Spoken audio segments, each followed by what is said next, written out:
My name is Rachel Mershon, and I was born and raised in the city of Corona, California. That city right there, which is halfway between LA and San Diego. Even though you may have never heard of it, Corona is pretty significant.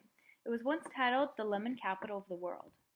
Corona became a well-known town in the early 1900s for their road races around the streets. It is home to major corporations such as Fender Instruments and Monster Energy drinks. Modern Corona is the home of nearly 160,000 people, where there are more than 30 places of worship within just 3 miles from my home. This includes Mormon, Islam, Jewish, Baptist, Seventh-day Adventist, Spiritual-filled, Bible churches, Episcopal, Evangelical, Hispanic or Spanish, Vietnamese, Lutheran, Methodist, Korean, Pentecostal, Presbyterian, and non-denominational Christian churches. Whew! I grew up with a Catholic upbringing, went to a Baptist preschool, sang in a Mormon performing arts group, was actively involved within my Catholic community, and celebrated both Christian and major Jewish holidays. As I grew older, I wanted to know more about why others chose their religious paths for their families. So I sat down with my grandmother, mother, and father, and we focused on how their religious identities has changed over time, where they are now religiously, and other thoughts on their beliefs. Well, as a Hebrew, I came from a moderately religious home. My father was extremely religious. He observed all the holidays. And my mother kept a kosher home, which is a separation of meat and dairy, until her father died, and then she saw no reason. I grew up Roman Catholic, and my parents sent me to Catholic school for 12 years. I went to Catholic elementary school and an all-girl Catholic high school, and they kind of had the same ideas as Rose's parents, where they didn't think that it was appropriate to necessarily date outside your religion either. I think because I'm sort of a hybrid, it seems, after listening to both of you, because we grew up in New Jersey. I grew up in New Jersey, and I was a Jewish household. But what I remember is I went to Hebrew school when I was younger, and we celebrated the major Jewish holidays. But when we moved to California, as you mentioned, that practice of Judaism stopped. So we really didn't practice a religion, and we moved to California when I was 13. So I didn't have much exposure to diversity.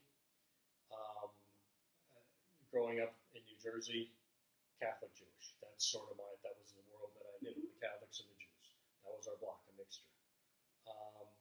Same with grade school. Out here, because of the area of Orange County we moved to, it's probably the same exposure, but it was primarily, Jewish and Christ Catholic type of religion. So almost 25 years later, being with Tricia, within the past year and a half, I converted to Catholicism. So it seems, like I said, sort of a hybrid. I'm a hybrid of my mom and then Tricia.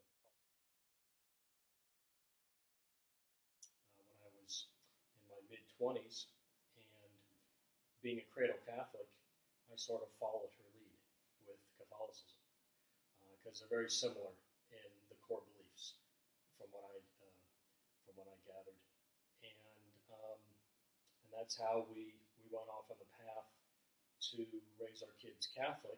You being Catholic, and Alex, because of Tricia's knowledge that I got for Catholicism, and thinking about that versus I didn't think I was knowledgeable enough to be Jewish. We meaning my parents, had to keep their identity. It was very, very strong for them to remain Jewish, not overtly, because you never knew who was going to say something or do something to you because you were a Jew. I can see that's why it was important to my mom, for me to maintain that lineage of Judaism in choosing a mate. I didn't feel that intense about my children marrying within the religion, and neither did my husband. Alex, when he was little, was very bright and talked very early. And he once asked Grandpa and I, "Why don't you believe in God?"